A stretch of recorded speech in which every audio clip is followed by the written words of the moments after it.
আলেমরা এখানে বসা আছেন, আল্লাহ পাক সকল আলেমদেরকে দিনের দায়ী হিসেবে কবুল করে নেন, আমিন। আমার সামনে কোরআনের টানে বিভিন্ন এলাকা থেকে ছুটে আসা আমার প্রাণ প্রিয় মুসলিম বন্ধুগণ, পর্দার আড়ালে বসে থাকা আমার সম্মানিত মা ও বোনেরা, আলোচনার শুরুতেই সকলের জবান থেকে জানতে চাই, সকলে কেমন আছেন? আপনি ভালো আছেন? ওই যুবক ভাইরা কি ভলান্টিয়ার না শ্রোতা? ভলান্টিয়ার বাদে যারা আছে যুবক ভাইয়েরা বসে পড়ো, তোমাদের সাথে কিন্তু আমার ঘন ঘন গন্ডগোল লাগে। আজকে গন্ডগোল করবো না, তোমরা বসে পড়ো। আর যদি কারো কোমরে ব্যথা থাকে আমাকে বলো, ওয়াজ বন্ধ আগে মলম আনবো, মলম লাগাবো, এর করবো। কথা কোন ঠিক কিনা? হ্যাঁ, একজনও দাঁড়ানো থাকবে না, সবাই বসে পড়ে। আমার বন্ধুগণ, সকলে কেমন আছেন আর একবার বলুন। ভালো রেখেছেন কে? সুস্থ রেখেছেন কে? মাহফিল এনেছেন কে? আসমান কার? জমিন কার? আওয়াজ ছোট হচ্ছে কেন? আসমান কার? জমিন কার? আসমানের মালিক কে? জমিনের মালিক কে? সমস্ত রাজত্বের মালিক কে? ইজ্জতের মালিক কে? যে কোনো ব্যক্তিকে যে কোনো মুহূর্তে বেয়াজ্জত করনে ওয়ালা কে? আমার বন্ধুগণ, হায়াতের মালিক কে? মৌতের মালিক কে? সেই আল্লাহর নামের তাসবিহ দরকার আছে না নাই? সেই আল্লাহর নামের প্রশংসার দরকার আছে না নাই? কারণ বন্ধ থাকবে না, সবাই সকলে একসাথে বলেন আলহামদুলিল্লাহ। আরো জোরে আলহামদুলিল্লাহ। আমার বন্ধুগণ, এই জমিনে বড় বড় টাকাওয়ালা, ধনওয়ালা, সম্পদওয়ালা, ক্ষমতাওয়ালা ব্যক্তির কি অভাব আছে? অভাব নাই। তারপরেও পৃথিবীর কোন টাকাওয়ালা, পৃথিবীর কোন ধনওয়ালা, সম্পদওয়ালা, পৃথিবীর কোন শিল্পপতির প্রশংসা চলে না, চলবে না, চলতে পারে না। কেবলমাত্র মহান মালিকের প্রশংসা চলবে। আস্তে করে বলেন, কথা ঠিক কিনা? কিন্তু কেন প্রশ্ন থেকে যায়?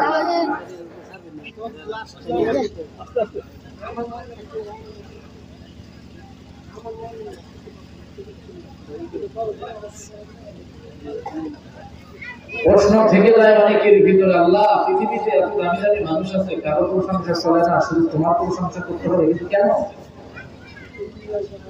আল্লাহর কাছে যদি আমরা এই প্রশ্ন ছুঁড়ে মারি, বলেন তো হুজুরের মুসলিম বন্ধুগণ, আল্লাহর কাছে বান্দার প্রশ্নের জবাব আছে না নাই? জোরে বলুন, আছে না নাই? আমার বন্ধুগণ, আল্লাহ রাব্বুল আলামিনের কাছে যখন প্রশ্ন ছুঁড়ে মারা হলো, ওই পৃথিবীর জমিনে কারো প্রশংসা চলে না, শুধুমাত্র কেবলমাত্র তোমার প্রশংসা করতে হবে। কেন করতে হবে একটু জানতে চাই। আল্লাহ রাব্বুল আলামিন তখন জানিয়ে দিলেন, আল্লাহ রাব্বুল আলামিন তখন জানিয়ে দিলেন, গোলাম রে, ফালিল্লাহি হামদু রাব্বিস সামাওয়াতি ওয়া রাব্বিল আরদি রাব্বিল আলামিন।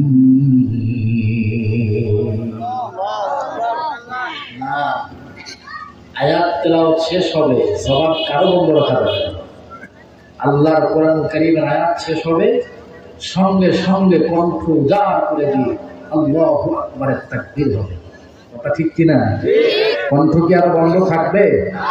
কণ্ঠ আল্লাহর জন্য চালানো যাবে না। আয়াত তেলাওয়াত ফালিল্লাহির হামদু রাব্বিস সামাওয়াতি ওয়া রাব্বিল আরদি রাব্বিল আলামিন।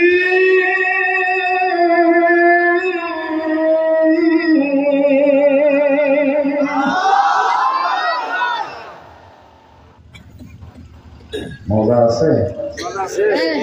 আছে? সাবধান, এটা কিন্তু মোল্লার জবানের মজা নয়, মজা হচ্ছে আল্লাহর কোরআনে। সুবহানাল্লাহ বলবেন না? মজা কার? আল্লাহর কোরআনের মজা। কিসের মজা? এটা হলো অফুরন্ত মধুর ভান্ডার। এই কোরআনটা হলো অফুরন্ত মধুর ভান্ডার। আজকে আমি ওই বিষয়ে কথা বলবো না, আজকে আমার সাবজেক্ট আলাদা। আমার প্রাণ প্রিয় বন্ধুগণ, আল্লাহ রাব্বুল আলামিন কোরআনের কথার জবাব দিতে গিয়ে বললেন, ফালিল্লাহিল হামদ, সমস্ত প্রশংসা কেবলমাত্র আল্লাহ রাব্বুল আলামিনের হবে। আল্লাহ বললেন, কেন গোলাম তুমি কি জানো নাকি কেন আমার প্রশংসা হবে? আল্লাহ বললেন, রব্বিস সামাওয়াতি ওয়া রাব্বিল আরদি রাব্বিল আলামিন। আমার বন্ধুগণ, আল্লাহ রাব্বুল আলামিন জানিয়ে দিলেন, আমি হইলাম আসমানের রব, আমি হইলাম জমিনের রব, আমি হইলাম আসমান জমিনের মাঝে যা কিছু আছে সব কিছুর রব।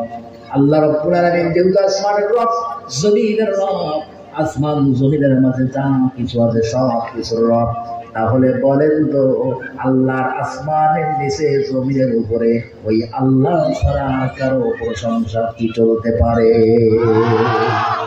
জমিন যা, আসমান যা, একমাত্র জমিন থেকে প্রশংসা চলবে তার কথা, ঠিক কিনা? আমার প্রাণ প্রিয় বন্ধুগণ, গভীর মনোযোগ দেন। এই দুনিয়ার মধ্যে আপনি কার প্রশংসা করবেন? দুনিয়ার মানুষগুলো তো বড় স্বার্থপর। দুনিয়ার মানুষের জন্য প্রশংসা করে আপনার 5 পয়সারও লাভ হবে না। কেমন করে বুঝবেন? আমি বক্তা ওয়াজ করতেছি, আমার প্রশংসা যদি করেন, আমার মাহফিলের দাওয়াত 2-4টা বাড়ার সম্ভাবনা থাকবে। আপনাদের প্রেসিডেন্ট আছে, প্রেসিডেন্ট সাহেবের প্রশংসা যদি করেন তাহলে তার জনপ্রিয়তা বাড়বে না কমবে? আমার বন্ধুগণ, আপনাদের এলাকার হাজী সাহেবের যদি প্রশংসা করেন, হাজী সাহেবের ইজ্জত সম্মান বাড়বে। ইমাম সাহেবের প্রশংসা করলে ইমাম সাহেবের মর্যাদা বাড়বে, ঠিক কিনা? তাহলে বলেন, আপনি চেয়ারম্যানের প্রশংসা করলেন, আপনার লাভ আছে নাকি? বক্তার প্রশংসা করলেন, আপনার লাভ নাই। প্রেসিডেন্টের প্রশংসা করলেন, আপনার লাভ নাই। ইমাম সাহেবের প্রশংসা করলেন, আপনার লাভ নাই।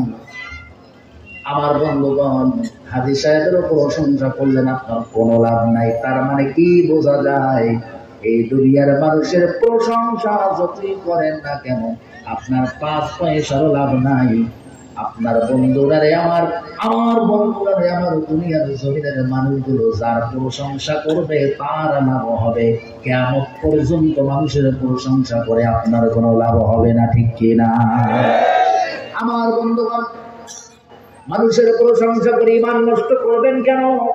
আল্লাহ তো বলেছেন, রব্বিস সামাওয়াতি ওয়া রাব্বিল আরদি রাব্বিল আলামিন। সবকিছুর মালিক যেহেতু আমি আল্লাহ ছাড়া কারো প্রশংসা করো না।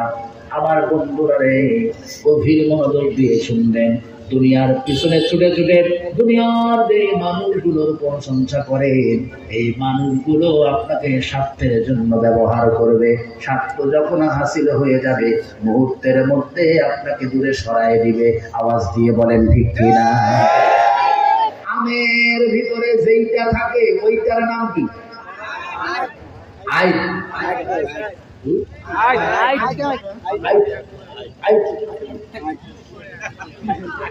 সেদিন এক জায়গায় বলতেছে, হুজুর আমার পয়া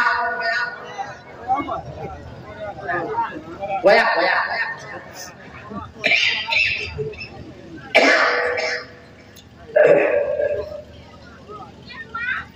জ্যৈষ্ঠ মাসে যখন আম পাকে, দেখবেন যে গাছের মধ্যে অনেক সময় আম পেকে থাকে, বাড়িওয়ালা জানে না যে গাছে আম পাকছে।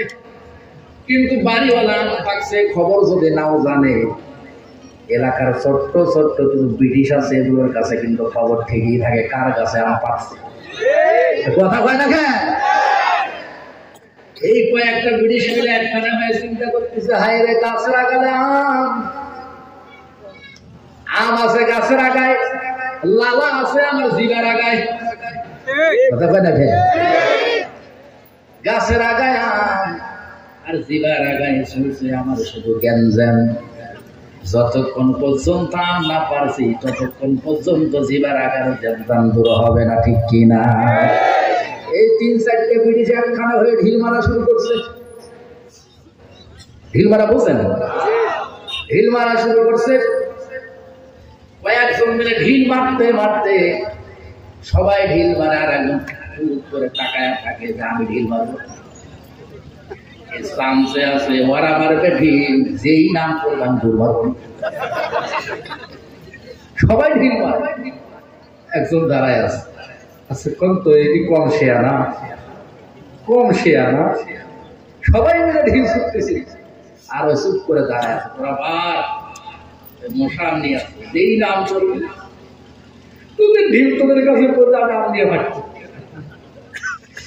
সবাই মিলে ঢিল ছুটতে ছুটতে আমটা এক সময় পড়লো। দাঁড়ানো ছেলেটা আমটা নিয়ে চলে গেল। ওই আমটা পাকা আমটা ছিললে হাতের মুঠে নিয়ে দেখে আমের গায়ে রস আছে, গোস্ত আছে। জিহ্বার আগালটা একটু লাগিয়ে দেখে অনেক মজা আমের মধ্যে আছে। এই আমের মধ্যে রস, গোস্ত আর মজা দিয়েছেন যিনি, আওয়াজ দিয়ে বলেন তো তিনি কে? আমার প্রাণ প্রিয় ধনুর্বাসী গভীর মনোযোগ দেন। ছোট্ট ছোট্ট ছেলেগুলো আম পাড়ার পরে আমটা ছিলেন হাতের মধ্যে নিয়ে দেখে রসে ভরা, মজায় ভরা, গোস্তে ভরা, গ্রানটাও খুব সুন্দর, মনোমুগ্ধকর। আলহামদুলিল্লাহ বলেন। আমার বন্ধুগণ এই আমটা আস্তে আস্তে করে খাওয়া শুরু করে দিল। খেতে খেতে এক পর্যায়ে দেখা গেল আমের গায়ে গোস্ত নাই, রসও নাই, মজাও নাই, ঘেরাও নাই, সব গেছে পেটের মধ্যে। কোথায়? পেটের মধ্যে। এবার আমের গোস্ত শেষ হয়ে গেল, রস শেষ হয়ে গেল, মজা শেষ হয়ে গেল, ভেতরে যেইটা রয়ে গেল ওইটার নাম যেন কি? এবার বলেন তো এইটার জায়গা কি আমার হাতে থাকবে? আমের গায়ে যখন গোস্ত নাই, রস নাই, মজা নাই, ঘেরান নাই, স্বাদ নাই, কিচ্ছু নাই, মুহূর্তের মধ্যে ওই আমের আটিটাকে ডাস্টবিনের ভিতরে নিক্ষেপ করতে মানুষ দ্বিধাবোধ করে না, ঠিক কিনা? আমার প্রাণ প্রিয় ধুবুরিবাসী, আমার প্রাণ প্রিয় মুসলিম বন্ধুগণ, যেই কথাটা বোঝানোর জন্য এক্সাম্পল এনেছি, গভীর মনোযোগ দিয়ে শোনো। আমের গায়ে যদি রস না থাকে, গোস্ত না থাকে, মজা না থাকে, ওই আমের আটি যেমন মানুষ হাতে ঘরে রাখে না, মুহূর্তের মধ্যে ডাস্টবিনের ভিতরে নিক্ষেপ করে, ঠিক তেমনি ভাবে এই পৃথিবীর মানুষগুলো তোমাকে স্বার্থের জন্য ব্যবহার করবে। স্বার্থ যখন হাসিল হয়ে যাবে, আমের আটির মতো আমাকে মুহূর্তের মধ্যে ডাস্টবিনে নিক্ষেপ করতে দ্বিধাবোধ করবে না। কথা বলো, কথা বলো, কথা বলো, ঠিক কিনা? আমি মনে হয় বাড়ায়া বললাম, রাগ করলেন মনে হয়। আমার বন্ধুগণ, আল্লাহ রাব্বুল আলামিনের তাহলে প্রশংসা চলবে, জমিনে কারো প্রশংসা চলবে না। কতক্ষণ প্রশংসা করব? আল্লাহর কোরআন থেকে একটু ধারণা নিয়ে নে। কোরআন বলছেন ওয়ালাউ আন্না মা ফিল আরদি মিন শাজারাতিন আকলামু ওয়াল বাহরু ইয়ামুদ্দুহু মিন বাদিহি সাবআতু আবহুরিন মা নাফিদাত কালিমাতুল্লাহ।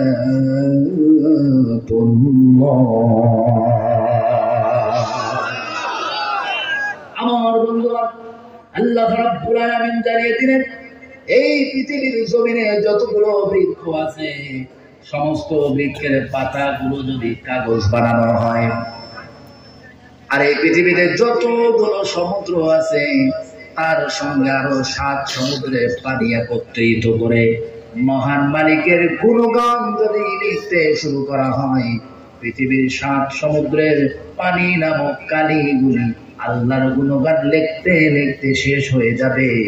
আমার বন্ধুগণ, পৃথিবীর বৃক্ষের পাতা নামক কাগজগুলো আল্লাহর গুণগান লিখতে লিখতে শেষ হয়ে যাবে। মা নাফিদাত কালিমাতুল্লাহ। এরপরেও মহান রব্বুল আলামিনের প্রশংসা লিখে শেষ করা যাবে না, বলেন না সুবহানাল্লাহ।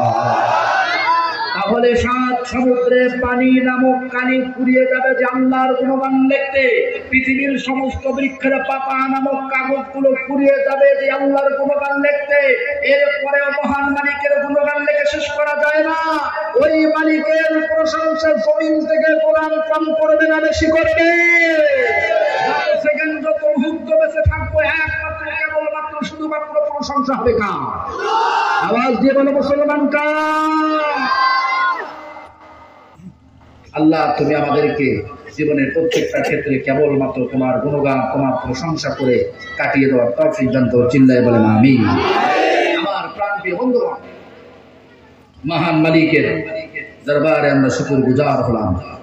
এবার বিশ্ব মানবতার মহান শিক্ষক সাইয়্যিদুল মুরসালিন রাহমাতুল লিল আলামিন দোজাখানের কান্ডারি সরওয়ারে দু আলম দয়ার নবী মায়ের নবী, সেই নবী সারা ময়দানে মহাশয় আপনার আমার জন্য সুপারিশের কেউ থাকবে না, সে নবী পাকের রওজায় দরুদ ভরা কণ্ঠে দরুদ সালাম প্রেরণ করছি। সকলে একসাথে বলছি সাল্লাল্লাহু আলাইহি ওয়াসাল্লাম। এই নবী কোন নবী? যে নবীর চরিত্র ফুলের মতো পবিত্র। সুবহানাল্লাহ বলবেন না? বর্তমান পৃথিবীতে কিছু কিছু মানুষ মানুষের পিছনে স্লোগান দেয়, বলে যে আমার নেতার চরিত্র ফুলের মতো পবিত্র। আছে না? এগুলো কি বলে? হ্যাঁ, শুনুন, পৃথিবীতে ফুলের মতো পবিত্র চরিত্রওয়ালা ব্যক্তি পৃথিবীর জমিনে ছিলেন একজন। সুবহানাল্লাহ বলেন। আরো জোরে বলেন না সুবহানাল্লাহ। পৃথিবীর জমিনে ফুলের মতো চরিত্রওয়ালা নেতা ছিলেন কয়জন? একজন, জনাবে মুহাম্মদ রাসূলুল্লাহ সাল্লাল্লাহু আলাইহি ওয়াসাল্লাম। আমার বন্ধুগণ, কেমন করে বুঝবেন ওই নবীর চরিত্রটা ফুলের মতো পবিত্র ছিল? ওই নবীর আদর্শটা কেমন ছিল?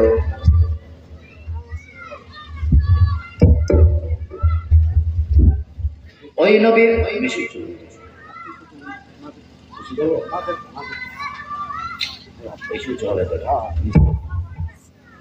আমার বন্ধুগণ, ওই নবীর ব্যবহারটা কেমন ছিল? আপনি তো বলেন আপনার নেতার পিছনে ঘুরে ঘুরে তার চরিত্র ফুলের মতো পবিত্র, কিন্তু তার চরিত্রটা আসলে ফুলের মতো পবিত্র নয়। ফুলের মতো পবিত্র চরিত্রওয়ালা নেতা জনাবে মুহাম্মদুর রাসূলুল্লাহ সাল্লাল্লাহু আলাইহি ওয়াসাল্লাম। তার ব্যবহারটা এত সুন্দর ছিল, তার আদর্শটা এত সুন্দর ছিল, তার আখলাকটা এত সুন্দর ছিল, অসংখ্য অগণিত বেদিনেরা তার আখলাক দেখে মুগ্ধ হয়ে কালেমা পড়ে মুসলমান হয়ে যাচ্ছিল। আমার বন্ধুগণ, রাসূল করিম সাল্লাল্লাহু আলাইহি ওয়াসাল্লাম যখন মদিনায় রাসূলের দরবারে একজন বিধর্মী মেহমান সেরে আসলো, রাসূল করিম সাল্লাল্লাহু আলাইহি ওয়াসাল্লাম তার মেহমানদারির ব্যবস্থা করলেন, খাবারের ব্যবস্থা করলেন। প্রাণপ্রিয় বন্ধুগণ, মেহমান যখন খেতে বসলো, মেহমানের সামনে রাখা সমস্ত খাবারগুলো সে জোর করে খেয়ে ফেললো। মনে রাখবেন, বিধর্মীদের মূল টার্গেট হলো দয়ার নবী মায়ের নবীকে পদে পদে কষ্ট দেওয়া, লাঞ্ছিত, লজ্জিত, অপমানিত, নির্যাতিত, নিষ্পেষিত, নিপীড়িত, পদদলিত, লাঞ্ছিত, বঞ্চিত করা। আমার বন্ধুগণ, কাফেরের নেতা হলো, কাফেরের চিন্তা হলো, বেঈমানের চিন্তা হলো, রাসূল যেই খাবারগুলো আমাকে সামনে দিয়েছেন, এই খাবারগুলো যদি আমি সবগুলো খেয়ে ফেলতে পারি, তাহলে তো রাসূলের ঘরের লোকজনেরা সারাটা রাত্র না খেয়ে থাকবে, আর এটাই আমার সফলতা। নাউজুবিল্লাহ বলবেন। আমার বন্ধুগণ, আমার কথা কি বোঝা যাচ্ছে? কষ্ট হয় না তো বুঝতে? মাহফিলের পরিবেশকে নষ্ট করবেন না। আমার প্রাণপ্রিয় বন্ধুগণ, এই ধরনের সামনে যত খাবার, সব খাবার ওগুলো খেয়ে নিল, পেটে জায়গা করে না, এরপরে জোর করে খেয়ে নিল। দয়ার নবী মায়ের নবী নিজেও সারাটা রাত্র না খেয়ে থাকলেন, পরিবারের অন্যান্য সদস্যরা সারাটা রাত্র না খেয়ে থাকলেন। আমার বন্ধুগণ, দয়ার নবী নিজ ঘরে মেহমানের থাকার জায়গা করে দিলেন, নিজ ঘরে থাকার ব্যবস্থা করে দিলেন। রাত্র যখন গভীর হয়ে গেল, রাসূলের ঘরে পায়খানা করে বিছানাটা নোংরা করে দিল। নাউজুবিল্লাহ বলবেন না? কার ঘর নোংরা করেছে? রাসূলের। দুনিয়ার কোন সাধারণ মানুষ নয়। দয়ার নবীর ঘর নোংরা করে দেওয়া হলো। রাত্র শেষ হওয়ার আগেই রাসূলের ঘর থেকে পলায়ন করে বেদুইন চলে গেল। হাতে রাখা ব্যাগটা ভুলো ক্রমে রাসূলের ঘরে ছেড়ে গেল। আমার বন্ধুগণ, রাত্র যখন শেষ হয়ে গেল, দয়ার নবী চলে আসলেন মেহমানকে ডাকার জন্য। আমার বন্ধুগণ, রাসূল করিম সাল্লাল্লাহু আলাইহি সাল্লাম ঘরের সামনে এসে দেখেন ঘরের দরজা খোলা। মেহমান কি আছে নাকি? বলে না, মেহমান আছে? মেহমান তো নাই। আমার বন্ধুগণ, রাসূল করিম সাল্লাল্লাহু আলাইহি ওয়াসাল্লাম ঘরের দরজা থেকে ভিতরে প্রবেশ করলেন। ভিতরে প্রবেশ করতেই রাসূলের নাক মোবারকের মধ্যে গন্ধ চলে আসলো। রাসূল করিম সাল্লাল্লাহু আলাইহি ওয়াসাল্লাম দেখেন বিছানাটা নোংরা, বিছানার মধ্যে পায়খানা করে মেহমান পালিয়ে গিয়েছে। আমার বন্ধুগণ, দয়ার নবী, মায়ার নবী মনে কষ্ট নিলেন না, দুঃখ নিলেন না, রাগান্বিত হলেন না, বদদোয়া দিলেন না। দয়ার নবীর হাত মোবারক দিয়ে নোংরা কাপড়গুলো উঠে নিয়ে পরিষ্কারের জন্য নিয়ে গেলেন। বলেন সুবহানাল্লাহ। কোন নবী? আপনি আমি হলে কি করতাম? ওই কাপড় নিতে পরিষ্কার করতাম? আমার বন্ধুগণ, রাসূল করিম সাল্লাল্লাহু আলাইহি সাল্লাম কাপড়গুলি পরিষ্কার করতে গেলেন। নিজ হাত দিয়ে রাসূল কাপড় পরিষ্কার করেছেন। ইতিমধ্যে রাসূলের কিছু দরদের সাহাবীরা চলে আসলেন। সাহাবীরা এসে দেখেন ঘটনা এইরকম। সাহাবীরা জিজ্ঞাসা করলেন, ওগো রাসূল, এই ঘটনা কে ঘটিয়েছে? সাহাবীরা তো রাগে একদম অন্যরকম অবস্থা হয়ে গিয়েছে। ওগো রাসূল, কোন বেঈমান এই কাজটা করেছে? আপনি আমাদেরকে অনুমতি দিন, আমরা তাকে ধরে আনবো এবং উচিত শাস্তির ব্যবস্থা করব। ওগো রাসূল, আপনি শুধু অনুমতিটা দেন। আচ্ছা বলুন তো দেখি, রাসূলের প্রতি সাহাবীদের মহব্বত কি আপনার আমার মতো ছিল? কম ছিল? শুধু বেশি? কেমন বেশি মহব্বত ছিল সাহাবীদের? রাসূল করিম সাল্লাল্লাহু আলাইহি সাল্লাম যখন যুদ্ধের ময়দানে যুদ্ধ করছেন, সাহাবীরা যুদ্ধ করতে করতে যখন দেখছেন রাসূলের কলিজার দিকে তীর চলে আসছে, সাহাবীরা তখন যুদ্ধ করা বন্ধ করে দিয়ে রাসূলের বুকের সামনে নিজের বুকটা পাতিয়ে দিয়েছিলেন শহীদ হওয়ার জন্য। আরো জোরে বলতে হবে তো সুবহানাল্লাহ। সাহাবীরা চিন্তা করতে, জীবন যদি চলে যায়, আমার জীবন চলে যাবে, আমার চোখের সামনে দয়ার নবীর শরীর থেকে এক ফোঁটা রক্ত ঝরানো যাবে না। আওয়াজ দিয়ে বলেন আল্লাহু আকবার। আমার বন্ধুগণ, সেই নবীর ঘর নোংরা করে দিয়েছে, বিছানা নোংরা করে দিয়েছে। সাহাবীদের এই দৃশ্য দেখার পরে কি মাথা ঠিক থাকার কথা নাকি? তা ঠিক নাই। আমার প্রাণপ্রিয় বন্ধুগণ, রাসূল করিম সাল্লাল্লাহু আলাইহি সাল্লামকে সাহাবীরা বলছেন, ওগো রাসূল, আপনি শুধু অনুমতি দেন, বাকিটা আমরা দেখব। আল্লাহ রাসূল বলেন, সাহাবীরা রে, শান্ত হয়ে যাও, উত্তেজিত হয়েও না, রাগান্বিত হয়েও না। আমি রাসূল তো তাদের জন্য বদদোয়া দিতে পারি না, আমি রাসূল তো তাদেরকে লানত করতে পারি না, আমি রাসূল তো তাকে শাস্তি দেওয়ার অনুমতি দিতে পারি না। আমি রাসূল তার জন্য হেদায়েতের দোয়া করেছি, হেদায়েতের দোয়া করেছি। তোমরাও তার জন্য হেদায়েতের দোয়া করো। আল্লাহ চাইলেও তো পারে ওই ব্যক্তিটার দিলটা নরম করে দিয়ে ওই ব্যক্তিটাকে কালেমাওয়ালা বানায়া দিতে। আমি রাসূল তাকে বদদোয়া দিব না, আমি রাসূল তাকে অপবাদ দিব না, আমি রাসূল তাকে শাস্তি দেওয়ার অনুমতি দিব না। আমি রাসূল তার জন্য হেদায়েতের দোয়া করেছি। আল্লাহ যেন তার নসিবে হেদায়েতটা মিলায়া দেয়। আল্লাহুম্মা আমিন। আমার প্রাণপ্রিয় ধুরেবাসী, এই কথাগুলো বলে সাহাবে আল্লাহদেরকে দয়ার নবী সান্ত্বনা দিচ্ছিলেন। যখন আমার বন্ধুগণ রাসূলের বাড়ির গেটে ব্যাগ নেওয়ার জন্য অর্ধেক রাস্তা থেকে ঘুরে এসে দাঁড়িয়েছিলেন। ওই বেদুইনটা তখন বলেন সুবহানাল্লাহ। রাসূলের ঘরের গেটের মধ্যে দাঁড়ায়া দাঁড়ায়া রাসূলের সেই কথাগুলো শ্রবণ করেছেন।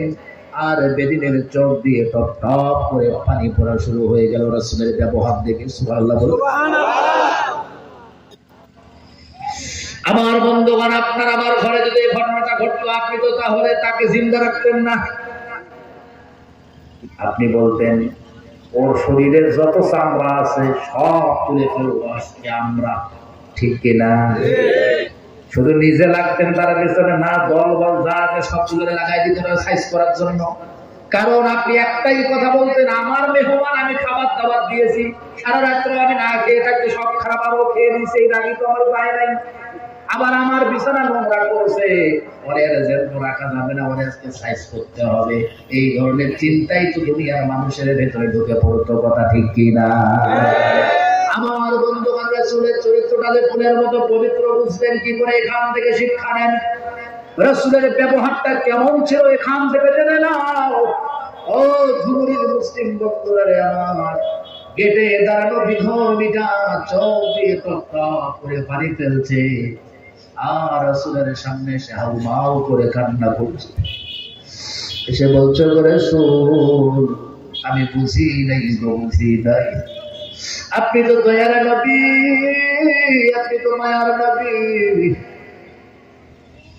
আপনাকে জীবনে কতটা কষ্ট দিয়েছি আমরা।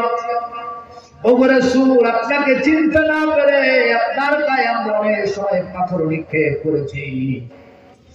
আপনি নামাজে গেলে আপনার মাথার উপরে আমরা উটের নাড়ি ভুঁড়ি উঠাইয়া দিয়েছি। আপনাকে আমরা রক্তাক্ত করেছি, পাগল করে মেরেছি, জাদুকর বলে গালি দিয়েছি। ওগো রাসূল, শেষ পর্যন্ত আপনার ঘরে বিছানাটা পর্যন্ত আমি পায়খানা করে নোংরা করে দিয়েছি। ওগো রাসূল, এতগুলো অপরাধ করবার পরেও আপনি সাহাবীদেরকে সান্ত্বনা দিচ্ছেন, আমার হেদায়েতের দোয়া করেছেন, আমার অন্তরে চক্ষু খুলে গিয়েছে। ওগো রাসূল, আমি আর বাপ দাদার ভ্রান্ত ধর্ম মানতে চাই না, আপনার হাতে হাত রেখে কালেমা পড়ে মুসলমান হয়ে যেতে চাই। আমার বন্ধুগণ, দয়ার নবী মায়ার নবীর হাতে হাত রেখে বিধর্মী রাসূলের ব্যবহার দেখে রাসূলের সাথে উচ্চ কণ্ঠে পড়া শুরু করে দিল, আশহাদু আল্লা ইলাহা ইল্লাল্লাহু ওয়া আশহাদু আন্না মুহাম্মাদান আবদুহু ওয়া রাসূলুহু। আওয়াজ দিয়ে বলেন না সুবহানাল্লাহ। আমার বন্ধুগণ, তাহলে বলুন তো রাসূলের ব্যবহারটা ভালো ছিল না খারাপ ছিল?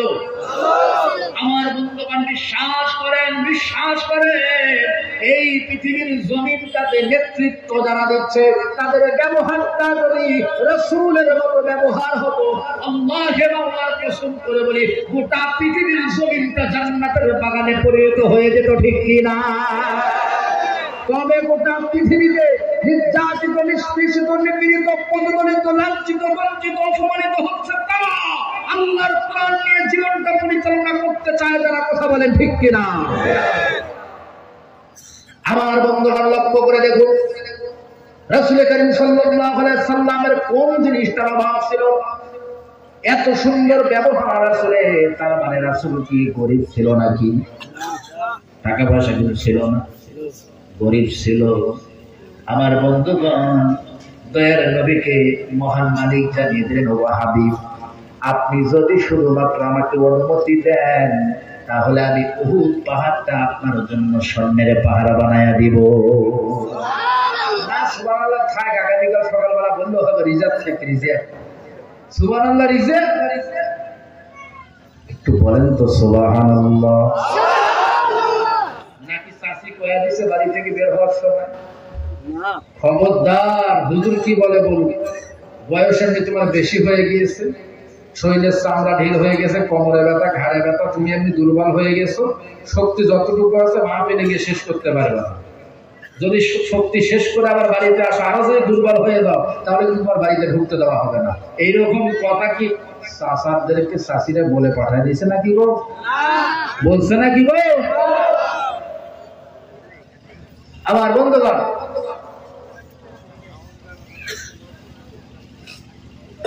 দুই একটা যুবক উঠতেছে, আল্লাহ জানে পাখির কথাই মনে পড়ছে নাকি। পাখি পাখি পাখি চেনেন আপনারা? চেনেন? গুলগুলা হাসি দিছে কয়েকটা যুবক, গুলগুলা হাসি, পাখির কথা মনে হইলে আসল লাগে হাত দিচ্ছে রে। এলাকায় যুবক আছে কারা কারা? হাত তুলে তো যুবক যুবক যুবক যুবক। আল্লাহ তুমি দেখো তো, যুবক হওয়ার পরে হাত তোলার মতো সাহস নাই। আল্লাহ তুমি দেখো যেমন কারা কারা আছে। এই যুবকেরা হাত তোলো, হাত তোলো। যুবক হওয়ার পরে হাত তুলতে পারে না, এইটা যদি তোমার হবু শ্বশুর জানে, তোমার কপালে কিন্তু বিয়ে জুটবে না, বিয়েও কিন্তু কপালে জুটবে না। তাড়াতাড়ি হাত তোলো। হ্যাঁ, মাশাআল্লাহ, হাত নামাও। সেদিন এক যুবক দেখি আমাকে মাহফিলে নিয়ে যাবে, প্যান্ডেলের সামন দিয়ে নিয়ে যাচ্ছে। তো যেই প্যান্ডেলের সামন দিয়ে নিয়ে যাচ্ছে ওটা হচ্ছে মহিলা প্যান্ডেল, মানে রাস্তা নেই, মহিলা প্যান্ডেলের সামন দিয়ে রাস্তা করছে, বক্তাকে ওই পাশ দিয়ে মঞ্চে উঠায়। তো আমি মঞ্চে যাবো, দেখি কয়েকজন যুবক মহিলা প্যান্ডেলের পাশে এটিমের মতো দাঁড়ায় আছে। না বোঝে নাই মনে, কিসের মতো? বাপও নাই, মাও নাই, কেউ নেই, এতিমের মতো। আমি একটা খপ করে ধরে ফেললাম, এই ঘটনা কি? হুজুর কই না তো কিছু না, খবর আসছে না অনেকে না তো, আমি আজকে মাহফিলের প্রধান বক্তা। হুজুর তাই নাকি? বলেন কি ঘটনা কি? তুমি এখানে দাঁড়িয়ে আছো কেন? আমার দেখে মনে হচ্ছে বাপ মা কেউ নাই, চৌদ্দটি সব মরে গেছে, এতিমের মতো দাঁড়িয়ে আছো কেন বাবু? কি হয়েছে তোমার? কিছু না হুজুর, আপনি বুঝবেন না। ফতোয়া দেওয়া শুরু করছে, আপনি বুঝবেন। আমি কইলাম তাড়াতাড়ি কও, আমি তোমার পক্ষেরই একজন, টেনশনের কিছু নেই, তোমার পক্ষেরই একজন, আমি টেনশনের কিছু নেই। বলো তো ঘটনাটা একটু, শুনবেন, তাড়াতাড়ি বলো। পাখির জন্য দাঁড়িয়ে আছে, পাখি। বোঝেন নাই? বোঝেন নাই? কিসের জন্য? কিসের জন্য? জোরে কয় না, কিসের জন্য? পাখির জন্য দাঁড়িয়ে আছে। আমি কইলাম এই ধরনের ডিউটি তোমার কি আর কোথাও কখনো হয়? কোথায়? মহিলা কলেজের গেটে। মহিলা কলেজ মনে হয় নাই আসামে, আছে আছে। বলে হুজুর মহিলা কলেজের গেটে। কটার থেকে ডিউটি হয় গো? বলে পাখি যাবে 12টায়, আমার ডিউটি শুরু হয় 1:30 থেকে। কেন এত লম্বা ডিউটি কেন? বলে হুজুর এক পলক শুধু পাখিরে দেখি ঠান্ডা হয়ে যায়। নাউজুবিল্লাহ খাবেন না। রাত 12টার পরে এই যন্ত্রটার মধ্যে আসছে মিস কল, ওই পার থেকে ওই পার। কোন পার? কষ্ট হচ্ছে মনে হয়, রাগ করতেছেন মনে হয়। শেষ করে দিব নাকি? চলবে নাকি? ওই পার থেকে মিস কল আসছে যুবকের মোবাইলে। আচ্ছা বলেন তো দেখি, যুবকের মোবাইলে যদি ওই পার থেকে মিস কল আসার, এইটা যদি যুবকের চোখে পড়ে, মিস কল আসতে দেরি, কল কি ব্যাক করতে কোনো দেরি হওয়ার সম্ভাবনা আছে? আছে আছে না? আমি মনে হয় এগুলো এমনি এমনি বলতেছি। এলাকার যুবকেরা সব আল্লাহর ওলি না, সব আল্লাহর ওলি এখানে, ওগুলো নাই। এই এলাকার যুবকদের মোবাইলে মনে হয় 12টার পর ওই পার থেকে মিস কল আসে না গো? আসে কি আসে না? আমি মোল্লা জোরের হইলে হবে কি? খোঁজ খবর দেশ বিদেশের সবই রাখতে হয়, ঠিক কিনা? রাত 12টার পরে মিস কল আসছে এই পার থেকে, যুবক এই পার থেকে পট করে কলটা ব্যাক করে বলে, ও প্রিয়া তুমি কোথায়, শয়তান তোমাকে খুঁজতেছে। কথা কয় না কে? আসলেও ওটা শয়তান। কারণ এগুলোর কারণে যারা রাত 12টার পরে মোবাইলের মধ্যে পাখি খোঁজে, মহিলা কলেজের গেটে দাঁড়ায় দাঁড়ায় পাখি খোঁজে, মহিলা প্যান্ডেলের পাশ দিয়ে এতিমের মতো ঘুরঘুর ঘুরঘুর করে, এগুলোর আচরণের কারণে শয়তান শয়তানে বালতিতে শয়তান চিন্তা করতেছে আমার দায়িত্ব সব এরাই পালন করতেছে। কথা বলেন ঠিক কি? শয়তান এখন অবসরে গেছে, শয়তানের কাজ নেই। আমার বন্ধুগণের রাত 12টার পরে বাদ থেকে কল ব্যাক হলো। কল যখন ব্যাক করা হলো, বলেন তো দেখি কল হয় 2-4 মিনিটে শেষ হবে? আমার প্রাণপ্রিয় বন্ধুগণ, গোটা পৃথিবীর দিকে তাকায় দেখেন, আজকে এই পৃথিবীর যুবক যুবতীগুলো শেষ হয়ে যাচ্ছে। 1 নাম্বার হাতিয়ারটাই হলো এই মোবাইল। জোরে বলতে হবে, কথা ঠিক কিনা? এই মোবাইল হলো জীবন নষ্ট করার হাতিয়ার। এই মোবাইলটা আপনার আমার জন্য তৈরি করেছেন যারা, তারা কিন্তু ইমানদার না, তারা হলো বেঈমান। ঠিক কিনা? এটা কি ইমানদার আবিষ্কার করছে নাকি? ও চাচা আছেন আপনি নাকি চাচি চিন্তা করতেছেন? তো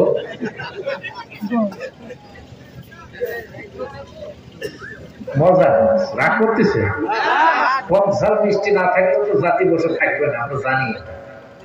সব ঝাল মিষ্টি দিয়ে জাতিকে কোরআন শোনাতে হবে। ঠিক কিনা? তবে এটার মধ্যে শিক্ষা আছে। চাষি চিন্তা কেউ আপাতত করিয়ে না।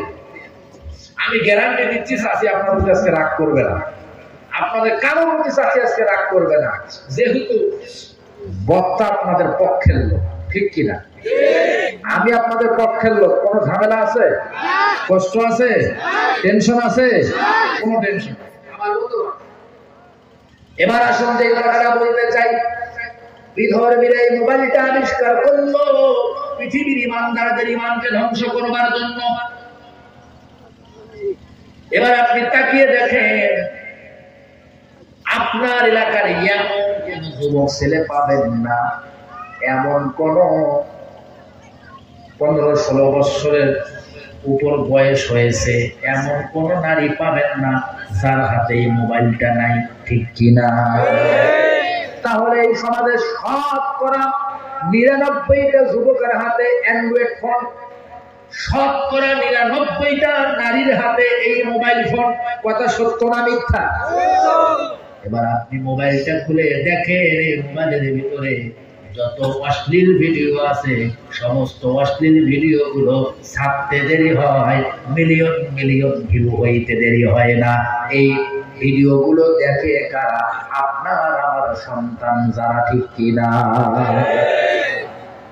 আপনি তো বাবা দয়া করে মহব্বত করে ভালোবেসে মহব্বতের ঠেলায় 14 বছরের যুবতী মেয়ের হাতে এই মোবাইল তুলে দিয়েছেন। আছে না নাই? আপনি তো মহব্বতের ঠেলায় 14 বছরের যুবক ছেলেটার হাতে এই ফোনটা তুলে দিয়েছেন। একটা করে ফোনের দাম 20-22 হাজার, 25 হাজার, 30 হাজার। ঠিক কিনা? ও বাবা, আমি আপনাকে লক্ষ্য করে বলতে চাই, আপনার কলিজার টুকরা কন্যাটার হাতে যে আপনি মোবাইলটা তুলে দিলেন, আপনার কলিজার টুকরা যুবক ছেলেটার হাতে যে মোবাইলটা তুলে দিলেন, আপনি কি একবারও চিন্তা করে দেখেছেন নাকি আপনি তো সন্তানের হাতে মোবাইল তুলে দিলেন না, আপনার সন্তানের জীবনটা ধ্বংস করবার জন্য, মেধা মস্তিষ্ক নষ্ট করবার জন্য, এমনকি জাহান্নাম খরিদ করবার জন্য মারাত্মক ভয়ঙ্কর একটা যন্ত্র হাতে তুলে দিলেন। আস্তে করে বলেন, কথা ঠিক কিনা? এটা তো মোবাইল না, যুবক যুবতীদের জীবন ধ্বংস করার হাতিয়ার। ঠিক কিনা? অনেকে চিন্তা করবে, হুজুর সুরলিত কণ্ঠে ওয়াজ শোনার জন্য আসলাম, এগুলো কি শুরু করলেন? এইটাই তো দরকার। এই ওয়াজই তো দরকার, কারণ এই মাহফিলগুলো সাজানো হয় সমাজ পরিবর্তনের জন্য, ঠিক কিনা? মানুষের যেই যেই জায়গাগুলোতে যেই অসুখগুলো আছে ওই অসুখগুলো দূর করার জন্য ওষুধ নিতে হবে এই মাহফিলগুলো থেকে। এই জন্যই তো এই মাহফিলের আয়োজন, ঠিক কিনা? আমার বন্ধুগণ, আপনার দরদের সন্তানের হাতে যে মহাব্বতের মোবাইলটা তুলে দিলেন, ভালোবেসে যে মোবাইলটা তুলে দিলেন, এই মোবাইল দিয়ে ঘন্টার পর ঘন্টা আপনার যুবক ছেলেটা যুবতী মেয়েটা কোথায় সময় দিচ্ছে, কার সঙ্গে সময় দিচ্ছে, কোন ভিডিওগুলো দেখতেছে, এই চিন্তা কিন্তু আপনি বাবা জীবনে একদিনও করেন নাই। কতক্ষণ ঠিক কিনা?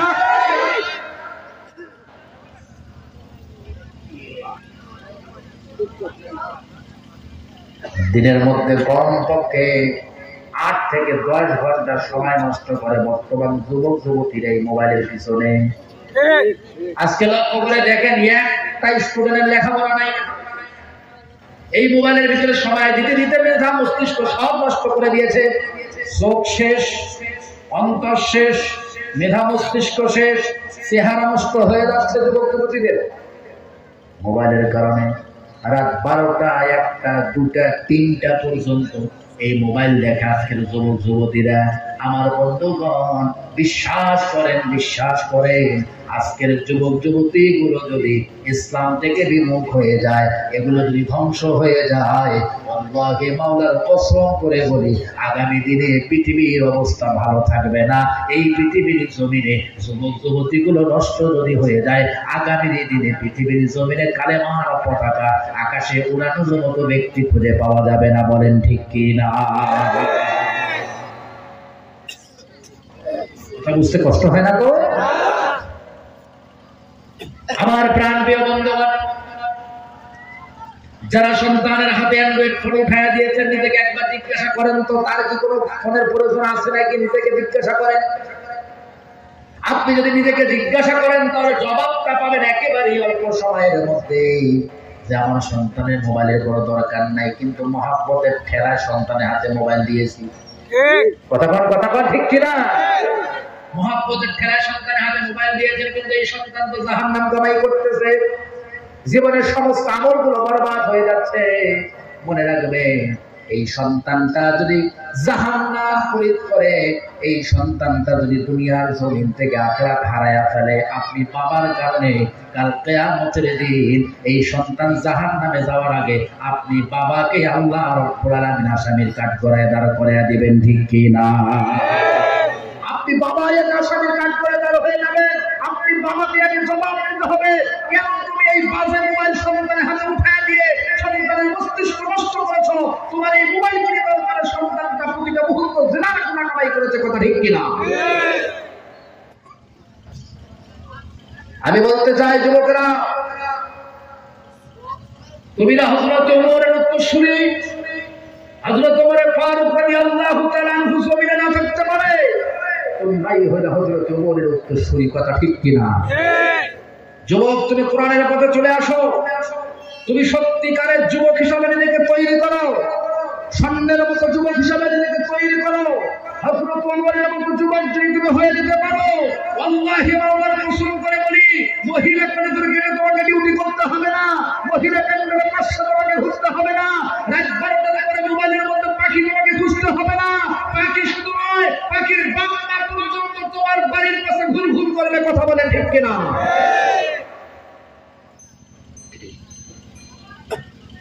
ছোট্ট ছোট্ট ছেলেমেয়েরা মোবাইলের মধ্যে সম্পর্ক করে, বাবা মার সাথে কোনো সম্পর্ক নাই, নিজেরা পালায় গিয়ে বিয়ে করে। না, এগুলো এলাকায় নাই? নাই আছে জোরে বলেন তো, আছে। আচ্ছা, আপনি বলেন তো দেখি, 16 বছর যাবত একটা সন্তানকে আপনি তিল করে বড় করলেন, লেখাপড়া সব কিছু দিলেন, আধুনিক যত্র মায়া মমতা ভালোবাসা দিয়ে বড় করলেন। এই সন্তানটা যদি আপনার সিদ্ধান্তের বাইরে গিয়ে নিজের সিদ্ধান্ত অনুযায়ী যদি পালিয়ে গিয়ে কোনো একটা মেয়েকে নিয়ে বিয়ে করে, তাহলে বাবার হৃদয়ের মধ্যে, মায়ের হৃদয়ের মধ্যে বলেন তো কষ্ট আছে না? না। কয়েকদিন আগে একটা মেয়ে আমাকে ফোন দিয়ে বলে, হুজুর আমি একটা বিপদে, একটা প্রশ্ন ছিল, জবাব চাই। কি জবাব আপনি বলুন? হোয়াটসঅ্যাপে আমাকে প্রশ্ন করলো, হুজুর আমি বিবাহ করেছিলাম একটা ছেলের সঙ্গে পালিয়ে গিয়ে, কিন্তু 3 মাস যেতে না যেতে ওই ছেলেটা আমাকে ছেড়ে চলে গিয়েছে। এখন বাবা মার মনেও তো কষ্ট, বাবা মার কাছেও যেতে পারছি না, ছেলেটা আমাকে রেখে পালিয়ে গিয়েছে, ওই ছেলের তো আজ ধরা পাচ্ছি না।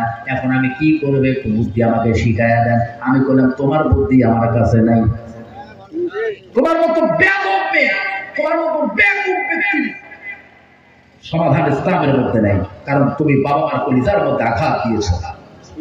কথা কয় না কে? আমার বন্ধুগণ, যারা এইভাবে বিয়ে করে, যে যুবক যুবতীরা কান খুলেছেন, এরা প্রাপ্তি সমাজ শেষ হয়ে যাচ্ছে এগুলোর কারণে।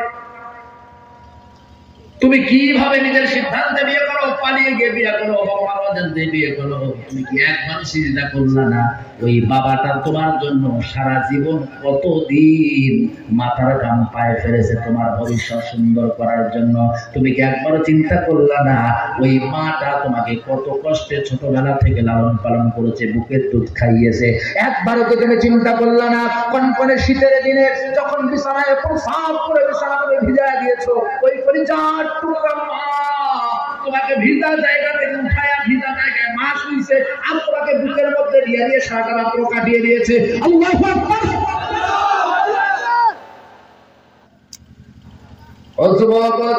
তুমি কিভাবে ভুলে গেলে মায়ের কথা, কিভাবে ভুলে গেলে বাবার কষ্টের কথা? জেনে রাখো, শুনে রাখো, বাবা মার কলিজার মধ্যে আঘাত দিয়ে যারা বিবাহ বন্ধনে আবদ্ধ হবা, আল্লাহে মাওলার কসম করে বলি, জমিনে কোনোদিন শান্তি তো পাবাই না, মৃত্যুর উপরেও জাহান্নামের আগুন ছাড়া আর কিছুই কপালে জুটবে না। আর উপরে বলো ঠিক কিনা? আপনি খোঁজ নিয়ে দেখেন, এই তরিকায় যারা বিবাহ করবে 98% অশান্তির মধ্যে আছে। কথা পাই না? 98টা ছেলে অশান্তির আগুনে দাউ দাউ করে জ্বলছে। আর শুধুমাত্র উঠতে বসতে বলে আগে বুঝি নাই, বুঝি। আমি একজনকে বললাম কি হলো, সবসময় পেরেশানি দেখি কেন, চোখে পানি কেন? হুজুর যা হয়েছে তা তো হয়ে গেছে। আমি হয়েছে এটা কি? ও আর বলে লাভ নাই। আমি কেন লাভ নেই? আগে আমি বুঝি নাই, আগে আমি বুঝি নাই। ভালো বলে বাসা, ভালো বলে বাসা। কালকে এক যুবক হচ্ছিলেন অফিসে দিয়ে বলছে, হুজুর আমার 2টা সন্তান আছে, একটা স্ত্রী আছে, আমি একটা পাখিরে এত ভালোবেসে ফেলেছি তারা আমি আর ছাড়তে পারতেছি, আমি তাকে বিয়ে করতে চাই। হুজুর আপনার অনুমতি দেন? আপনার অনুমতি দিলে আমি বিয়ে করব। আমি বললাম ঘটনা কি খুলে দাও। সে তখন বলা শুরু করলো, হুজুর বাড়িতে যিনি আছেন, হোম মিনিস্টার যিনি, হেড অফিস শোনেন আপনারা? হেড অফিস, হ্যাঁ, হেড অফিস যদি ঠিক না পাই সবকিছু গন্ডগোল হয়ে যাবে। হেড অফিস ঠিক রাখতে হবে আগে, ঠিক কিনা? হেড অফিস ঠিক না থাকলে কোনো কিছুই ঠিক থাকবে না। আপনার ব্যবসা বাণিজ্য, চাকরি বাকরি, অফিস আদালত সব উলটপালট হয়ে যাবে যদি হেড অফিস উলটপালট হয়ে যায়। কথা ঠিক কিনা?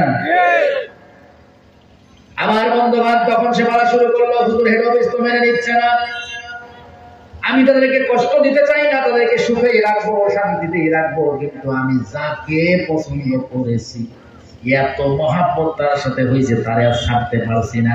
আমি তখন বললাম, এই সমস্ত ফাইজলামি বাদ দিয়ে ঘরে যেইটা নিয়ামত আল্লাহ দিছে ওইটাকেই শুকরিয়া আদায় করে ইবাদত বন্দেগী করে জীবনটা কাটিয়ে দাও। কাল কিয়ামতের দিন আল্লাহ তোমার জন্য জান্নাতের হুরের ব্যবস্থা করে দিবে, ঠিক কি না? বলে হুজুর আমি তো কষ্ট রাখবো না, ওটাকে শান্তি রাখবো, এটাকে শান্তি রাখবো, সব হয় না। বর্তমান জামানায় একটা স্ত্রী ঘরে থাকতে আর একটা স্ত্রী নিয়ে আসা মানে জাহান্নাম কিনে আনা। না জোরে বলতে হবে, কথা ঠিক কিনা?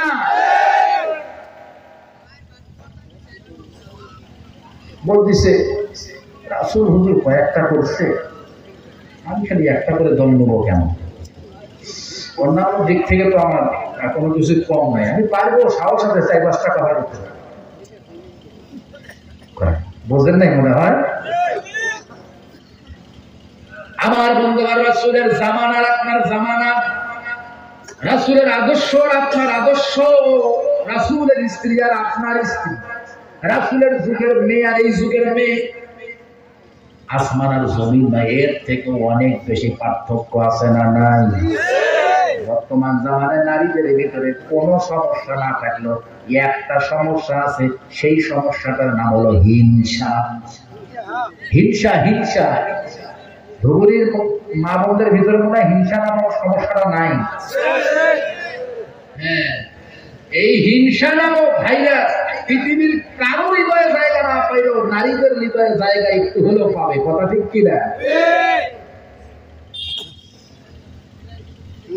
এক শিল্পপতির বাসায় ছিলাম, গতকাল আসলাম কলকাতা থেকে। ওই শিল্পপতির বাড়িতে 5 ভাইয়ের 5 বউ একই বাড়িতে থাকে। আমি কইলাম কিভাবে, গন্ডগোল কি লাগে না? ভাইয়েরা আমার কাছে কানে কানে বলে, হুজুর গন্ডগোল আবার লাগবে না? লাগে তো ঘন্টায় ঘন্টায়, কিন্তু আমরা আসলে গন্ডগোলকে পাত্তা দেই না। যদি পাত্তা দিতাম, 20 বছর ধরে একসঙ্গে 5 বউ আছে, বিশ্বাস করে এদের গন্ডগোলকে পাত্তা দিলে 20 বছর তো দূরের কথা, 20 দিনও একসাথে থাকার সুযোগ থাকতো না। আওয়াজ দিয়ে বলেন কথা ঠিক কি না? কোথাও গন্ডগোল না থাকলে ওদের কাছে গন্ডগোল। সারাদিন পর যখন সন্ধ্যার পরে যখন বাড়িতে আসবেন, কান পড়া শুরু, কথা কয় না, কথা কয় না।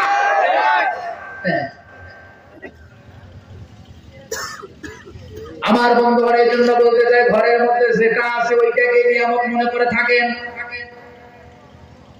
অনেকে বলবে, হুজুর আপনি এগুলো কেমনে জানেন? জানবো না কেন, আমাদের ঘরে তো আছে। ঠিক কিনা? মা বোনদেরকে আমি অনুরোধ করে যাব, স্বামীটাকে বড় নিয়ামত মনে করবেন। স্বামী একটা নারীর কাছে অনেক বড় নিয়ামত। এই স্বামীটাকে গুরুত্ব দিবেন, স্বামীর কদর করবেন, স্বামীর খেদমত করবেন। আল্লাহ রাব্বুল আলামিন আপনার তকদিরটা খুলে দিয়ে পরিবারটা জান্নাতি পরিবার বানায় দিবে। বলেন না সুবহানাল্লাহ। কিন্তু আজকের মা বোনরা তো স্বামীর ইজ্জত করতে জানে না, স্বামীকে সম্মান করতে জানে না, স্বামীর খেদমত করতে জানে না। পীর বাবার পা টেপে পা পা নাই নাই নাই, জোরে বাবা আছে না নাই? স্বামীকে ভাত দেওয়ার সময় নারীদের থাকে না, স্বামীর মাথা ব্যথা করলে মাথা কেউ দেওয়ার সময় স্ত্রীর থাকে না। পীর বাবার পা দেব, তোমার মতো বেঈমান, তোমার মতো মহিলা আল্লাহর জমিনে দরকার নেই। কথা বলো ঠিক কিনা?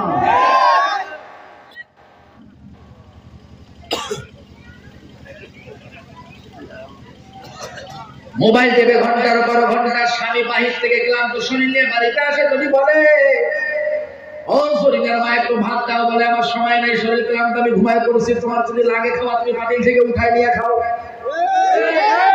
নাই? আপনি মাথার ঘাম পায়ে ফেলে তাদের জন্য পরিশ্রম করে বাহির থেকে অর্থ উপার্জন করে ঘরে নিয়ে আসবে, আর তাদেরকে একটা কথা আপনি বলার সাহস পাবেন না। একটা কথা বলার আগে 10 বার চিন্তা ভাবনা করতে হয়। আল্লাহ কিবা বললে কিবা হয়। আবার যদি বাজার গরম হয়ে যায়, কারণ আপনার ভাতও কপালে চুকবে না। আছে না? না, এত বাজার গরম, আপনি এত পাওয়ার পাইলেন তো? এত পাওয়ার কোথায় পেলে? আমার বন্ধুগণ, এই জন্য এলাকার মা বোনদেরকে বলবো, বেশি বেশি মহিলা সাহাবীদের জীবনী পড়বেন। মহিলা সাহাবীদের জীবনী, যেই যুবকরা স্ত্রীর হাতে এই বাজে জিনিসটা তুলে দিয়েছ, ওই যুবকদেরকে বলবো, ওই মুরব্বীদেরকে বলবো, এই বাজে অস্ত্রটা স্ত্রীর হাত থেকে কেড়ে নিয়ে একটা বাটন ফোন দিয়ে দাও, আর স্ত্রীর কাছে মহিলা সাহাবীদের কিছু বই দিয়ে দাও।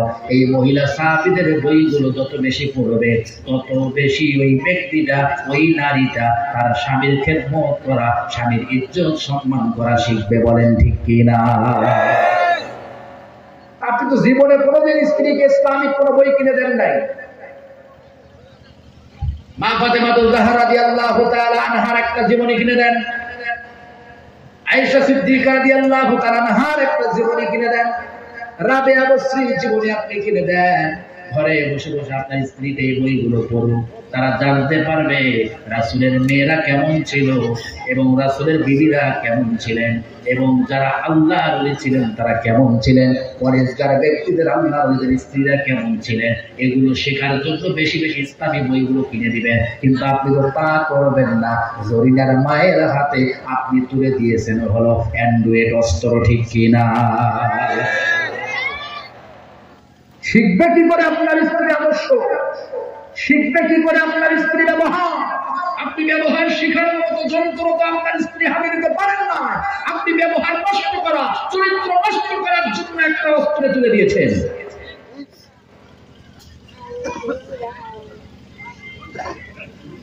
একজনের কাছে শুনলাম 4টে বিয়ে করেছে, একটাও নাই। কয়টা? 4টে করছে, একটাও নাই। আমার কাছে এসে বড় দুঃখ নিয়ে বলছে, হুজুর মনে বড় কষ্ট, তারে দেখাবো মনের দুঃখ। একটা গান আছে না, গান আর পাবো না, আর গান পাবো না। আমার বন্ধুগণ, আমি জিজ্ঞাসা করলাম কিসের দুঃখ তোমার মনের ভিতরে? এসে বলে হুজুর বিবাহ করেছিলাম 4টে। আমি বললাম আলহামদুলিল্লাহ। কই হুজুর খুশি হওয়ার কোনো দরকার নাই, কপাল আমার বড়ই খারাপ। কিসের খারাপ? আমার একটা, তোমার 4টে। আমার একটা, তোমার 4টে। তুমি খুশি হবো না কেন? এখনো তুমি বেঁচে আছো। আমার 2টে হলে তো আগামীকাল শোনা যায় 2টে হয়েছে, দুনিয়ায় জাহান্নাম শুরু হয়ে যাবে। বলতেছে হুজুর আসলে ঘটনাটা অন্যরকম হয়ে গিয়েছে। বলে কি ঘটনা ঘটেছে? বলে আমার 4টে স্ত্রী, একটাও নাই, সবগুলাই আমার চিঠি রেখে দিয়ে চলে গেছে। আমি বললাম কেন চলে গেল? হুজুর প্রথমটা গেছে কোনো কষ্ট হয় নাই, দ্বিতীয়টা গেছে একটু কষ্ট হয়েছে, তৃতীয়টা গেছে আর একটু কষ্ট হয়েছে, কিন্তু 4 নাম্বারটা যখন গেছে হুজুর বিশ্বাস করেন নিজের মনটাকে আর দিতে পারতেছি না, জীবনটা মনে হয় শেষ।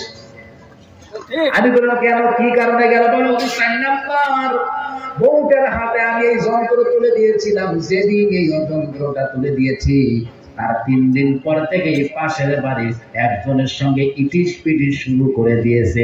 আর এই ইটিস পিটিস করতে করতে 3 মাসের মাথায় আমার স্ত্রী আমারে রেখে তার সঙ্গে ভেগে গিয়েছে। এই ধরনের ঘটনা ধুবুরির জমিনে বলেন তো আছে না? না, অভাব নাই, অভাব। নিজের স্বামীকে রেখে অন্যের স্বামীর সঙ্গে বছরের পর বছর অবৈধ তরিকায় ব্যবসা চলছে, অবৈধ কায়দায় সম্পর্ক চলছে, আছে না? না। এই জন্যই তো তার কাছে স্বামী ভালো লাগে না, এই জন্যই তো স্বামীর খেদমত তার কাছে ভালো লাগে না, এই জন্যই তো স্বামীর ইজ্জত নাই, স্বামীর সম্মান নাই, স্বামীর গুরুত্ব তার কাছে নাই। কারণ সময় তো যায় অন্য জায়গায়। খুব ভালো করে মনে রাখবা যুবক, স্ত্রী হাতে অ্যান্ড্রয়েড ফোন রাখার দরকার নাই, স্ত্রী হাতে দিবা বাটন ফোন।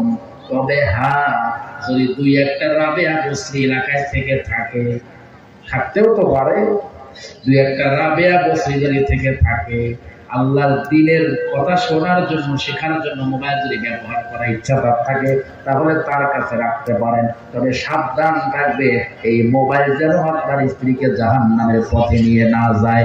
কারণ আপনার স্ত্রী যদি আপনার সংসারের প্রতি মায়া মহব্বত না রাখে, আপনার প্রতি মায়া মহব্বত না রাখে, বিশ্বাস করেন যত টাকার মালিকই হন না কেন জীবনে কোনোদিন শান্তির সন্ধান পাবেন না, ঠিক কিনা? আপনাদের কাছে আমার অনুরোধ,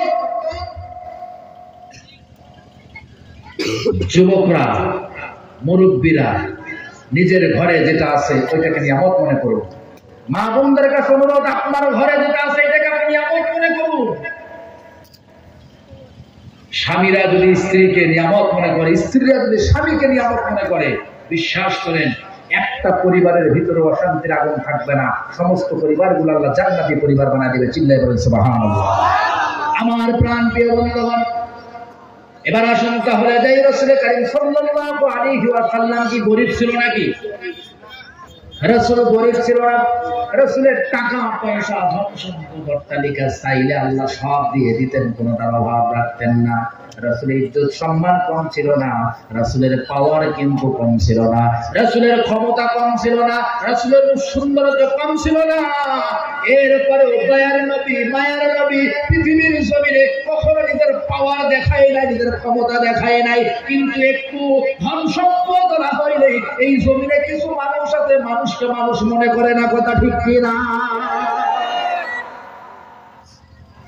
আমার প্রাণ প্রিয় বন্ধুবান, দেখবেন কিছু কিছু মানুষ আছে টাকা পয়সার মালিক হইলে মানুষকে মনে করে না, মানুষই নয়। গরিব মানুষের কোনো দাম তার কাছে নাই, কারণ সে হয়েছে টাকাওয়ালা। কিওয়ালা? কিওয়ালা? টাকাওয়ালা। আরে মেয়ে, টাকা তোমার কয়টা আছে? ব্রিটেনের রানীর তো টাকা তোমার থেকে কম ছিল না। ব্রিটেনের রানী কিছুদিন আগে মারা গেল না, শুনছেন না আপনারা? ব্রিটেনের রানী মারা গেল, তার জুতা কিনতে যতগুলো টাকা সারা জীবনে লেগেছে, আমার বন্ধুগণ বর্তমান এই দেশের সব থেকে বড় শিল্পপতিও সারা জীবনে অত টাকা ইনকাম করতে পারে না। ব্রিটেনের রানী সারা জীবনে জুতা যে ব্যবহার করেছে, এই জুতাগুলো কিনতে যত টাকা লেগেছে, ভারতবর্ষের সব থেকে বড় শিল্পপতি যিনি, সেও সারা জীবনে এত টাকা ইনকাম করতে পারে নাই। তাহলে চিন্তা করে দেখেন কত টাকার মালিক ব্রিটেনের রানী ছিল। কম না বেশি? তাহলে এবার বলেন যে দেখে আপনার আমার টাকা পয়সা ধন সম্পদ অট্টালিকার কারণে কি গৌরব করার সুযোগ আছে নাকি? আমার প্রাণ প্রিয় বন্ধুগণ, রাসূল করিম সাল্লাল্লাহু আলাইহি ওয়াসাল্লামের সব ছিল, এরপরে অহংকার ছিল না, এরপরে পাওয়ার দেখায় নাই, পাওয়ার থাকার পরে পাওয়ার প্রয়োগ করে নাই। রাসূল করিম সাল্লাল্লাহু আলাইহি ওয়াসাল্লামের রূপ সৌন্দর্য থাকার পরে রূপ সৌন্দর্যের দেমাক দেখায় নাই। কিন্তু এই দুনিয়ার মানুষগুলো সামান্য কিছুর কারণে দেমাক দেখায়, অহংকার দেখায়, গৌরব দেখায়, মনে করে আমি মনে হয় জান্নাত পর্যন্ত কিনে নিয়েছি। আমার বন্ধুগণ, এই জন্যই তো দয়ার নবী, মায়ের নবী বলছেন, দুনিয়ার জমিনে অহংকারী করে যারা, এই জমিনের সব থেকে আহাম্মক ব্যক্তি হইল তারা। বলেন ঠিক কিনা? এই দুনিয়ার মানুষগুলো 4টা কারণে অহংকারী হয়। জোরে বলেন কয়টা? কয়টা? আমার হাতের দিকে টাকা নকল করে বলেন তো কয়টা? কয়টা? আরো জোরে? 4টা। জোরে বলেন কয়টা? আরো জোরে? জোরে হলো না? সবাই মিলে একসাথে কেমন চালবো? মিছিল করার অভ্যাস আছে নাকি? সামনে আসতেছে মিছিল করার সময়, ওই যুবক কয়টা উঠলো কেন? কি হলো তোমাদের? নাকি আবার পাখি মিস কল দিছে গো? হ্যাঁ, দেখো একা একা যাবে না, আমাকে সঙ্গে করে নিয়ে যাও। আমার বন্ধুগণ, শেষ করে দেবো? শেষ করবো? অনেক রাত হয়েছে, 11টা 10 মিনিট আমার ঘড়িতে। চলবে? কয়েক মিনিট চলবে? থাকবেন আপনারা? হাত তুলেন তো কারা কারা থাকবেন না। ওই দেখেন, আমি কেন আহিলাম রে এই জামানাতে, আল্লাহ কেন আহিলাম রে। একটু গাবো গাবো গাবো। আপনাদেরকে উদ্দেশ্য করে নয়, কিছু মানুষ আছে এই তরিকা, তাদেরকে উদ্দেশ্য করে বলছি, কষ্ট হবে নাকি? ও আমি কেন আহিলাম রে এই জামানাতে, আল্লাহ কেন আহিলাম রে, ও আল্লাহ কেন আহিলাম রে এই জামানাতে, আল্লাহ কেন আহিলাম রে। এই জামানার মানুষ বলার মানুষ নাহি বলে, গরু ছাগল হার মানায়া, গরু ছাগল হার মানায়া হাইনার মতো চলে। আমি কেন আহিলাম রে এই জামানাতে, আল্লাহ কেন আহিলাম রে, ও আল্লাহ কেন আহিলাম রে এই জামানাতে, আল্লাহ কেন আহিলাম রে। কথা ঠিক কিনা? আমার বর্তমান কিছু মানুষ দেখবেন, হাত আছে, পা আছে, চোখ আছে, মুখ আছে, সব আছে মানুষের মতো, কিন্তু কাজ কারবার গুলো সব করে জানোয়ারের মতো আছে না নাই? আমার আল্লাহ তাদের জন্য আয়াত নাযিল করে জানিয়ে দিলেন, লাহুম কুলুবুন লা ইয়াফকাহুনা বিহা ওয়া লাহুম আ'য়ুনুন লা ইউবসিরুনা বিহা ওয়া লাহুম আযানুন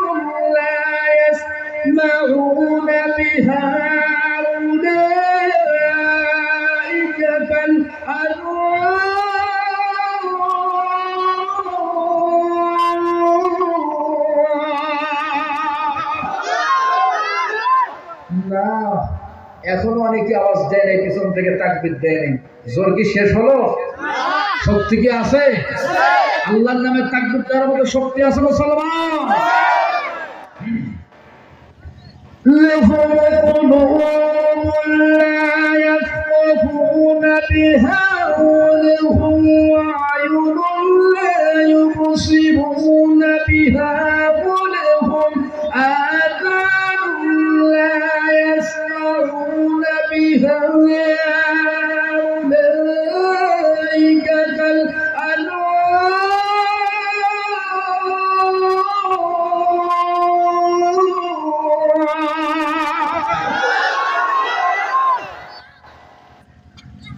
কি গো প্রেসিডেন্ট সাহেব, শক্তি তো ঠিকই আছে, হ্যাঁ ঠিক আছে।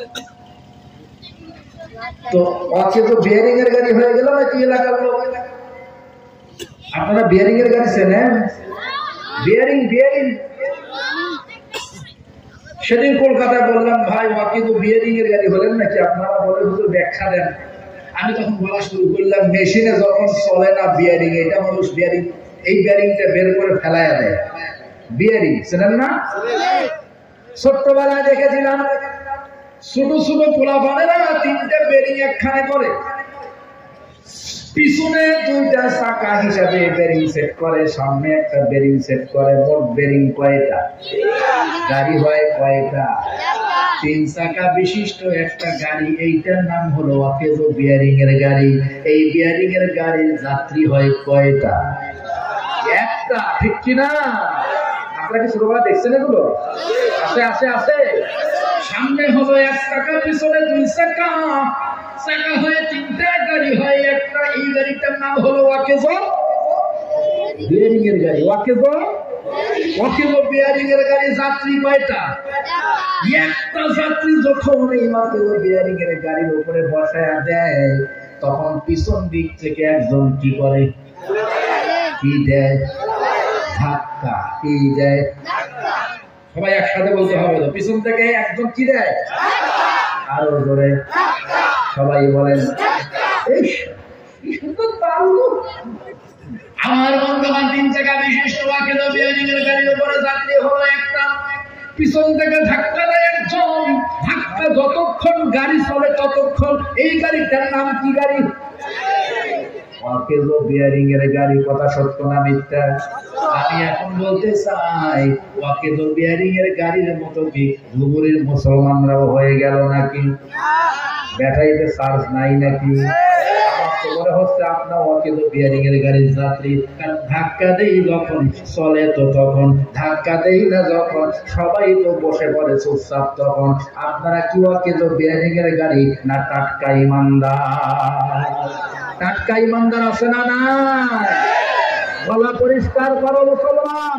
আমারও কোরআন কারীমের আয়াত তেলাওয়াত হবে, উচ্চ কণ্ঠে কণ্ঠ ছেড়ে দিয়ে একসাথে আল্লাহর নামে তাকবীর দেওয়ার রাজি আছো? লাহুম কুলুবুন লা ইয়াফকাহুনা বিহা ওয়া লাহুম আ'য়ুনুন লা ইউবসিরুনা বিহা ওয়া লাহুম আযানুন লা ইয়াসমাউনা বিহা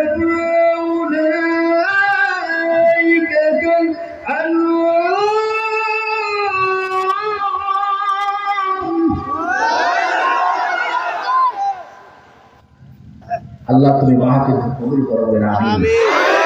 আরো জোরে আমিন। কোরআনুল কারীম তেলাওয়াত করলে মনে হয় তো কেমন মনে হয় কোরআনটা নাযিল হচ্ছে। সুবহানাল্লাহ বলবেন না? যদিও আমার কণ্ঠ খুব বেশি সুন্দর নয়, তারপরেও কোরআনুল কারীমের ভিতরে মজা আছে না না? আমার প্রাণ প্রিয় বন্ধুগণ, সঙ্গীতের কলিটা আপনাদের কাছে আমি কেন নিয়ে আসলাম? এটার ভিতরে একটা শিক্ষা আছে, এমনি বলি নাই। আল্লাহ রাব্বুল আলামিন জানিয়ে দিলেন, লাহুম কুলুবুন লা ইয়াফকাহুনা বিহা ওয়ালাহুম আ'য়ুনুন লা ইউবসিরুনা বিহা ওয়ালাহুম আযানুন লা ইয়াসমাউনা বিহা উলাইকা কাল আনআমি বাল হুম আদাল। আল্লাহ রাব্বুল আলামিন বলছেন, যাদের চোখ আছে চোখ দিয়ে দেখে না, অন্তর আছে অন্তর দিয়ে শুনে না, মস্তিষ্ক দিয়ে চিন্তা ভাবনা করে না, হক বাতিল জানার পরেও পার্থক্য করে না, আমার আল্লাহ বললেন এরা তো মানুষ নয়, মানুষ নয়।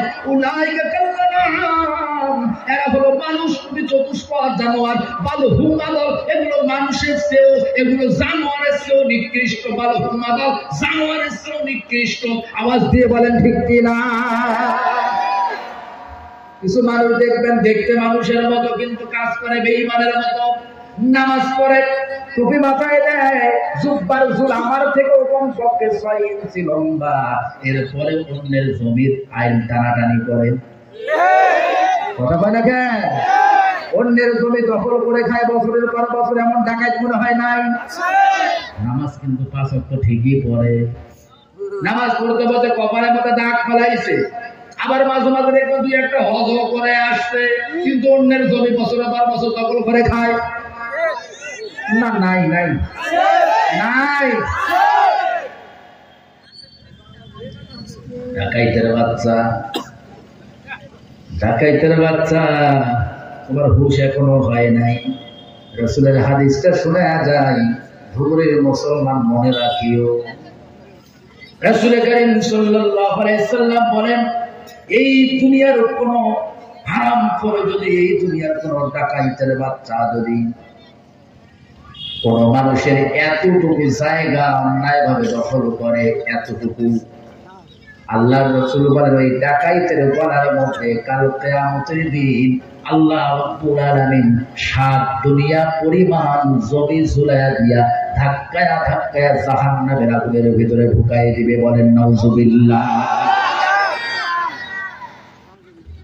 কত মানুষ গায়ের জোরে, কাগজপত্র কিচ্ছু ঠিক নাই, গায়ের জোরে যুগের পর যুগ ধরে পাশের বাড়ির অন্যের জমি দখল করে খাচ্ছে।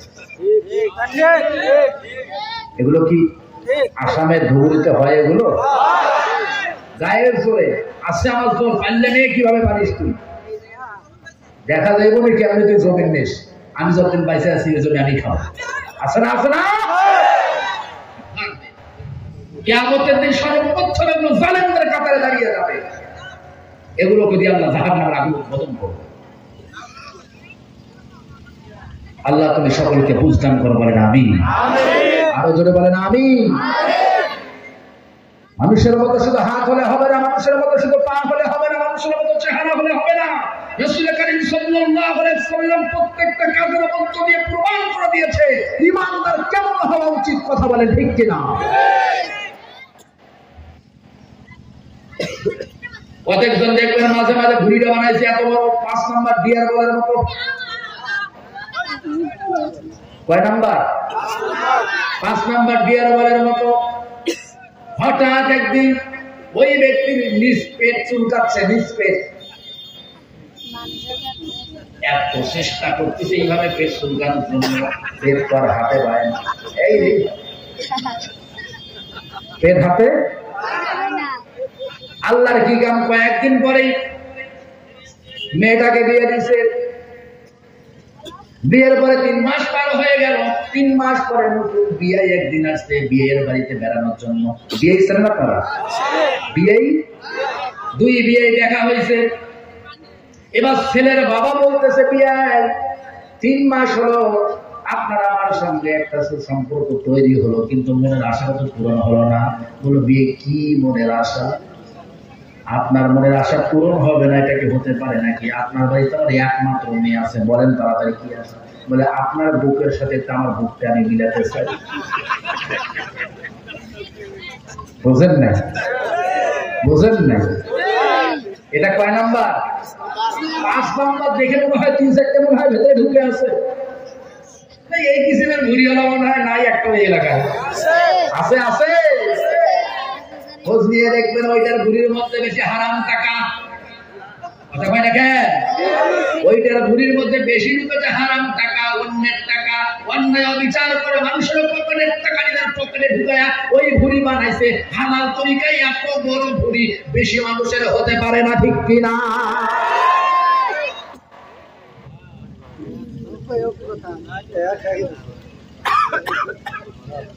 কোন কাজ নাই, কাম নাই, বিকেল বেলা বাজারে যায়, বাজারে হুন্ডাটা নিয়ে চলে যায়। ওই যে 2.5 লাখ টাকার একটা হুন্ডা কিনেছে, ওই হুন্ডাটা নিয়ে বাজারে যায়, বাজারে সব থেকে বড় মাছটা কিনে মোটরসাইকেলের পিছনে বেঁধে নিয়ে বাড়ির দিকে টান দেয়। ওই মাছের লেজটা রাস্তা দিয়ে ছেঁচড়ায় আর নিয়ে যায়, ছেঁচড়ায় আর নিয়ে যায়, আর মানুষকে দেখায়, গরিব মানুষদেরকে দেয়, তুই তো দিন রাত পরিশ্রম করে মাথার ঘাম পায়ে ফেলে অল্প কয়টা টাকা পায়, তা দিয়ে কোনো মতো সংসার চালায়, আমার কিছু করা লাগে না, জমিদারের পোলার মতো ঘুরি আর বাজার থেকে বড় মাছ কিনে আইনা খাই, রুই কাতল মৃগেল কিনে খাই। আমি বলি বাপের বেটারে সাবধান হয়ে যা, বাজারে রুই কাতল মৃগেল তো তুই কিনে খাইস না, তুই সুদের টাকা দিয়ে যেই মাছ কিনে খা, ওইটা হলো টাটকা পায়খানা।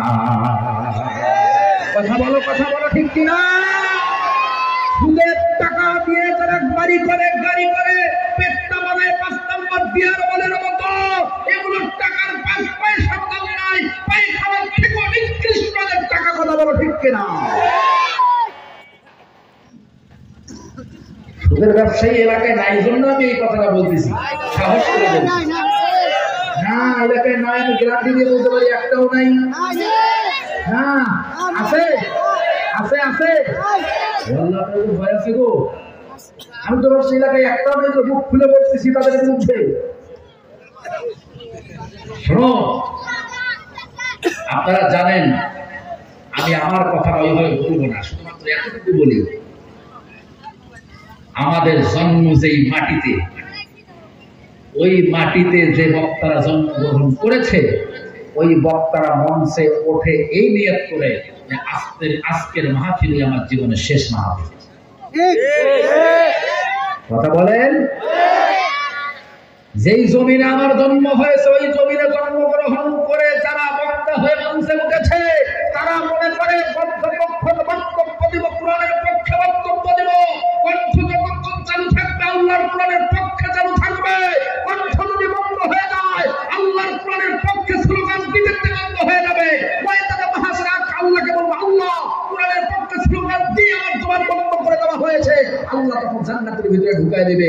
আমার এই দুনিয়ার জমিন থেকে জুলুম, নির্যাতন, নিপীড়নের শিকার হলেও কোনো আফসোস নাই। কথা বলেন, ঠিক কিনা? আরো বলে বলো, ঠিক কিনা? মুসলমান ইমান নিয়ে বেঁচে থাকতে চাও কি চাও না? কালেমা নিয়ে বেঁচে থাকতে চাও কি চাও না? ইমানের পথে বেঁচে থেকে জীবন কাটাতে চাও কি চাও না?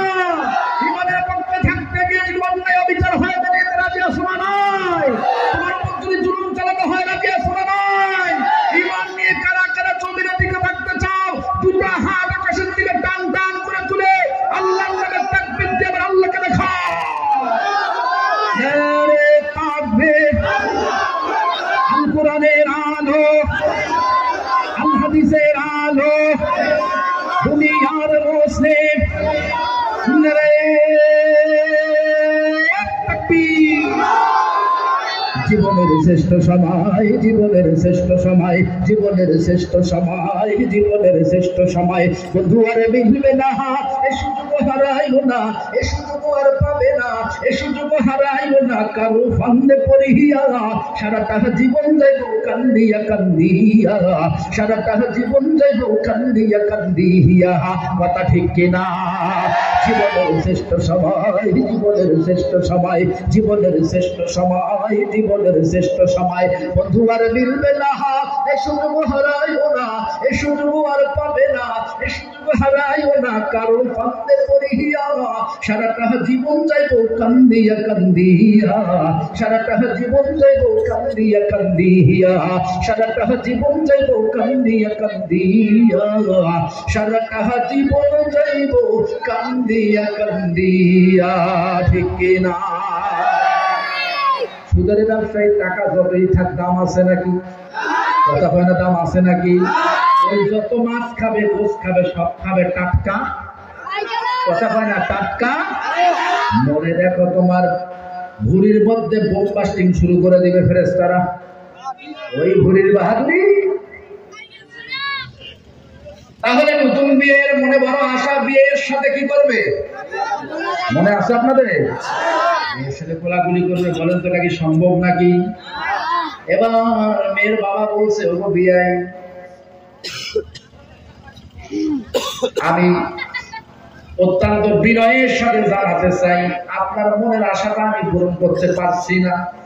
বলে কেন?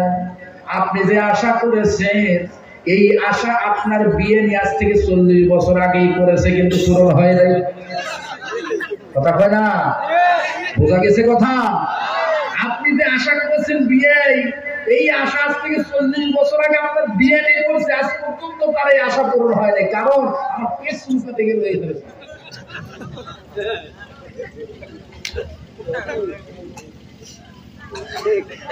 এ কথাটা হাসির খোরাক দিচ্ছি না আমি। এই ভুঁড়ির মধ্যে যা ঢুকাবেন, পেটের মধ্যে যা ঢুকাবেন, চিন্তা ভাবনা করে ঢুকাবেন। হারাম যদি ঢুকে, কাল ময়দানে মাশারে কিন্তু রেহাই নেই।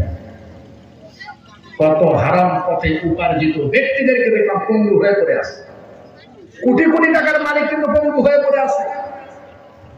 সারা জীবন হারাম টাকা কামাই করছে, শেষ বয়সে গিয়ে এই টাকা ভোগ করতে পারছে না।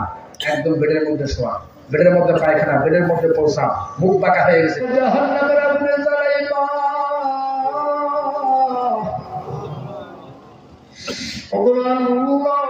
কেমন করে জ্বলন্ত আগুনের ভিতরে নিক্ষেপ করব? এত সুন্দর করে মাটির পুতুল বানাইলা, কেমন করে তুমি তাদেরকে জ্বলন্ত আগুনে ফেলায় দিবা? আল্লাহ তোমার ভান্ডারে তো দয়ার অভাব নেই। সারাটা জীবন গোলাম গুলো গুনাহ করলো, আজকে গভীর রজনীর কোরআনের বাগানে বসে তোমার কাছে তো হাত তুলে চোখের পানিগুলো ফেলে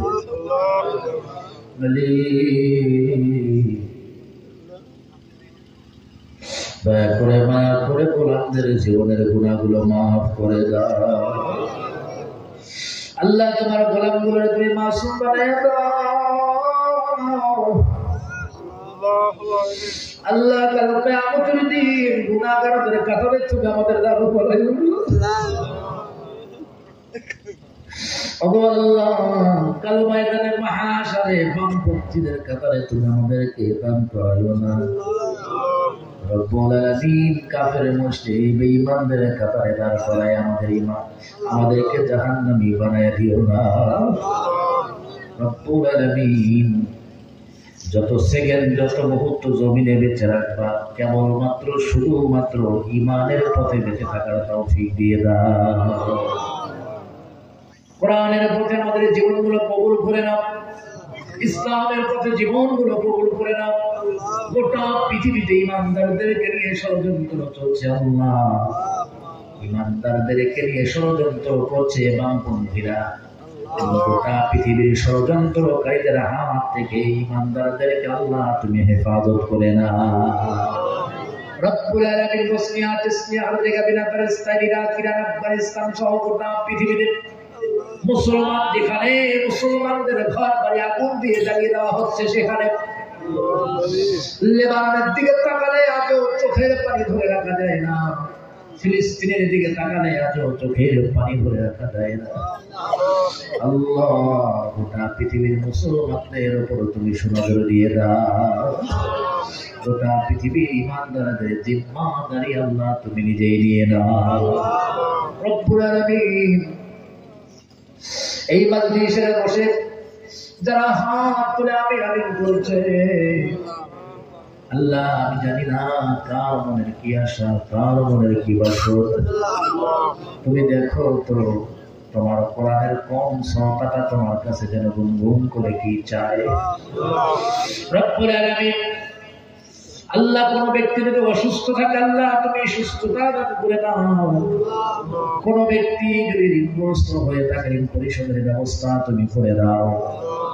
রব্বুল আলামিন তাদের পরিবারের ভিতরে অশান্তি চলছে আল্লাহ তুমি শান্তি ঢুকাইয়া দাও।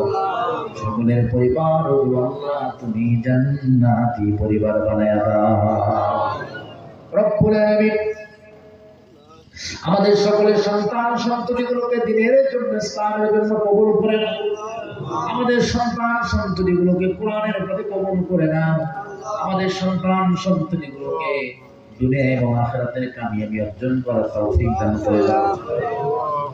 রব্বুল আলামিন, এই মাদ্রাসায় অনেক ব্যবসায়ী ভাইরা হাত তুলে ধরেছে, ব্যবসায়ী ভাইদের ব্যবসার ভিতরে খায়রে বরকত দান করে দাও। ব্যবসায়ী ভাইদের ব্যবসার ভিতরে খাস রহমত নাযিল করে দাও। হালাল উপার্জনের ব্যবস্থা করে দাও। আল্লাহ তাদের ব্যবসার ভিতরে বারাকা দান করে দাও। আল্লাহ চাকরিজীবী ভাইদেরকে গুরুত্ব সহকারে দায়িত্ব পালনের তৌফিক দিয়ে দাও। চাকরিজীবী ভাইয়েরা যে সামান্য টাকা পায়, ওই টাকার ভিতরে বরকত দান করে দাও।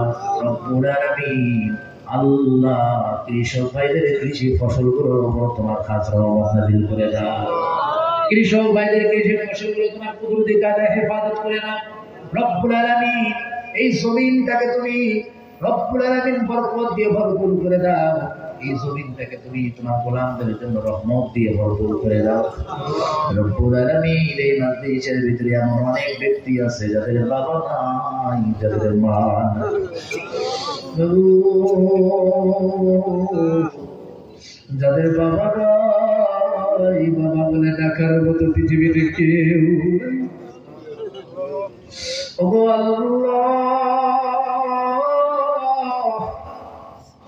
যাদের মা নাই, মা বলে ডাকার মতো পৃথিবীতে কেউ। ওগো আল্লাহ, বাবা মারা মা হারা সন্তান গুলো হাত তুলে আমিন আমিন করে। এই মুহূর্তে বাবার কথা মনে পড়ে, মায়ের কথা মনে পড়ে।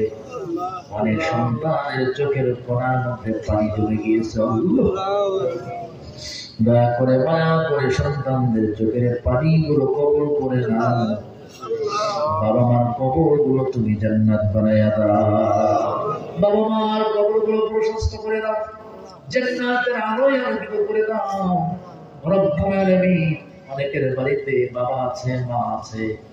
রব্বুল আলামিন, বাবা মাকে খায়া তুমি দান করে দাও। সুস্থ সবল জীবন তুমি দান করে দাও। কাল কিয়ামতের দিন বাবা মার মাথায় তুমি নূরের মুকুট পরাইয়া দাও। রব্বুল আলামিন, এই মাহফিল কমিটিকে তুমি কবুল করে নাও।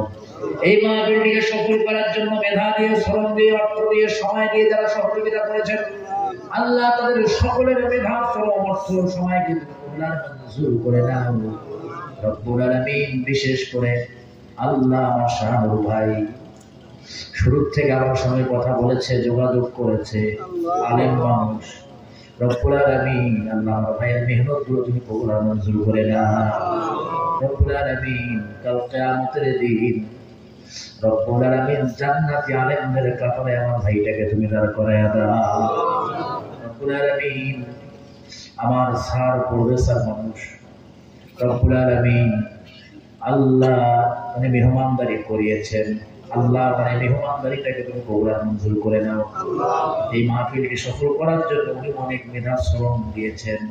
আমার পাশে খুবই বসা আছেন, আরো যারা আছেন, যারা যেভাবে শ্রম দিয়েছেন মাহফিলটার জন্য, আল্লাহ সকলের শ্রমগুলো কবুল করে নাও। মাহফিলের পিছনে শ্রম দেওয়ার বদলে মুখের দিন তুমি নাজাতের ফয়সালা করে দাও। এই এলাকার অনেক যুবকরাও মাহফিলটার জন্য শ্রম দিয়েছে। আল্লাহ যুবকগুলোকে হযরত ওমরের জন্য কবুল করে নাও। রব্বুল আলামিন, এই এলাকার যুবক যুবতীগুলো ইসলামিক মাইন্ডের যেন হয়ে যায়, সেই জন্য আমি কিছু কথা বলেছি যুবক যুবতীদের উদ্দেশ্যে। এই এলাকার যুবক যুবতীগুলোকে আল্লাহ তুমি কোরআনের পাগল বানায়া দাও, ইসলামের পাগল বানায়া দাও। বাবা মার খেদমত করার তৌফিক তুমি দান করে দাও। রব্বুল আলামিন, এই এলাকার সন্তানগুলোকে জীবনের প্রত্যেকটা ক্ষেত্রে বাবা মার কথাটাকে গুরুত্ব দেওয়ার তৌফিক তুমি দান করে দাও। রব্বুল আলামিন, প্রত্যেকটা সন্তানকে বাবা মার প্রতি তুমি মাহির করে দাও। বাবা মার কাছে ইজ্জতের আর সম্মানরা বানায়া দাও। প্রত্যেকটা সন্তানকে আল্লাহ তুমি জান্নাতি সন্তান হিসেবে কবুল আর মঞ্জুর করে দাও। বাবু, আমি তো পাপিষ্ঠ বান্দা, গুনাহগার বান্দা। আমার হাতটা যদি পছন্দ নাও হয়, তোমার অনেক প্রিয় ব্যক্তিরা এখানে থাকতে পারে, অনেক আলেম ওলামারা আছে, অনেক কোরআনের হাফিজরা আছে, অনেক হাদিস সাহেবরা আছেন, অনেক মুরব্বিরা আছেন, অনেক তাহাজ্জুদ গুজারি ব্যক্তিরা এখানে আছেন। যার হাত পছন্দ হয় তার রহমতখানা ওসিলায় আজকের আমাদের দোয়াগুলো কবুল আর মঞ্জুর করে না। রব্বুল আলামিন, অনেক মা বসে চোখের পানি ফেলছে, পর্দার আড়ালে অনেক বোন চোখের পানি ফেলছে। আল্লাহ তুমি তাকিয়ে দেখো তো আমার কোন বোনের যেন মা নাই, কোন বোনের যেন বাবা নাই। আল্লাহ আমার কোন বোনের স্বামীটা যেন ভালো নয়। আল্লাহ মা বোনদের চোখের পানিগুলো কবুল করে নাও, মা বোনদের মনের দাবিগুলো কবুল করে নাও। প্রত্যেকটা মা বোনকে আল্লাহ তুমি জান্নাতি নারী হিসেবে কবুল আর মঞ্জুর করে নাও। রব্বুল আলামিন, এখানে অনেক বাবা মা আছে তাদের সন্তান পৃথিবী থেকে বিদায় নিয়েছে। আমার শাহানুর ভাই রব্বুল আলামিন তার 3 জন ভাই বোন পৃথিবী থেকে বিদায় নিয়েছেন। রব্বুল আলামিন দয়া করে মায়া করে তার বিদায় নেওয়া ভাই বোনগুলোর কবরটা তুমি জান্নাত বানায়া দাও। রব্বুল আলামিন, সর্বশেষ দরখাস্ত তোমার দরবারে, মরতে তো হবে, মরতে তো হবে। রব্বুল আলামিন, কালেমা পড়তে পড়তে কবরে যাওয়ার তৌফিক দিয়ে দাও।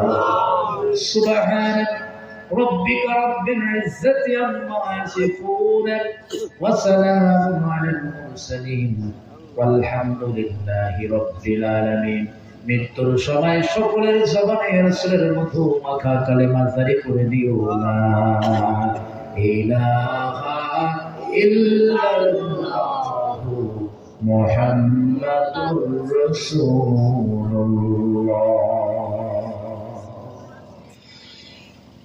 আসসালামু আলাইকুম ওয়া রাহমাতুল্লাহি